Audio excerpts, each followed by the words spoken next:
नमस्कार दोस्तों, आप लोग कैसे हैं। उम्मीद है कि आप लोग ठीक ही होंगे। मैं पप्पू लाल यादव, देख रहे हैं NP7 न्यूज़ भोजपुरी। तो बहुत बहुत स्वागत बा।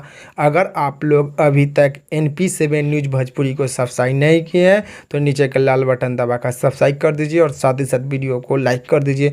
तो दोस्तों, आप लोगों को बता दी कि खेसारी लाल यादव जी के गाना ब्रांडेड लड़का के वीडियो शूटिंग कंप्लीट हो गया है। खेसारी लाल यादव जी के गाना ब्रांडेड लड़का के वीडियो शूटिंग कंप्लीट हो गया है। खेसारी लाल यादव जी के गाना ब्रांडेड लड़का के वीडियो शूटिंग बहुत ही अच्छा, बहुत ही बेहतरीन हुआ है। खेसारी लाल यादव जी के ब्रांडेड लड़का गाना के वीडियो शूटिंग बहुत ही अच्छा, बहुत ही बेहतरीन हुआ है। खेसारी लाल यादव जी के गाना ब्रांडेड लड़का के वीडियो 2 से 3 दिन के अंदर में अन्नपूर्णा फिल्म्स की रुचा पर रिलीज कर दिया जाएगा। 2 से 3 दिन के अंदर में खेसारी लाल यादव जी के ब्रांडेड लड़का गाना के वीडियो रिलीज कर दिया जाएगा। खेसारी लाल यादव जी के गाना ब्रांडेड लड़का के वीडियो शूटिंग बहुत ही अच्छा, बहुत ही बेहतरीन हुआ है।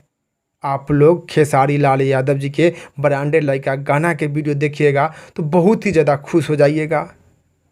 खेसारी लाल यादव जी के ब्रांडेड लड़का गाना के वीडियो देखिएगा तो आप लोग बहुत ही ज़्यादा खुश हो जाइएगा।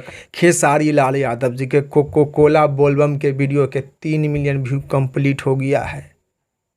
खेसारी लाल यादव जी के कोको कोला बोलबम के वीडियो के 3 मिलियन व्यू कंप्लीट हो गया है। अगर आप लोग अभी तक खेसारी लाल यादव जी के बहुत ही अच्छा, बहुत ही बेहतरीन वीडियो कोको कोला बोलबम के नहीं देखे हैं तो आप लोग भी जाइए गणनायक फिल्म्स के जहाँ पर और खेसारी लाल यादव जी के बहुत ही अच्छा, बहुत ही बेहतरीन वीडियो कोको कोला बोलबम के देखिए और देखकर मज़ा उठाइए। कोको कोला बोलबम के वीडियो के अभी तक 3 मिलियन व्यू कंप्लीट हो गया है। तो आप लोग भी जाइए गणनायक फिल्म्स के जहाँ पर और देखिए और देखकर प्यार दुलार दीजिए। इस वीडियो में इतने, फिर मिलेंगे अगले वीडियो में। जय हिंद, जय भोजपुरी।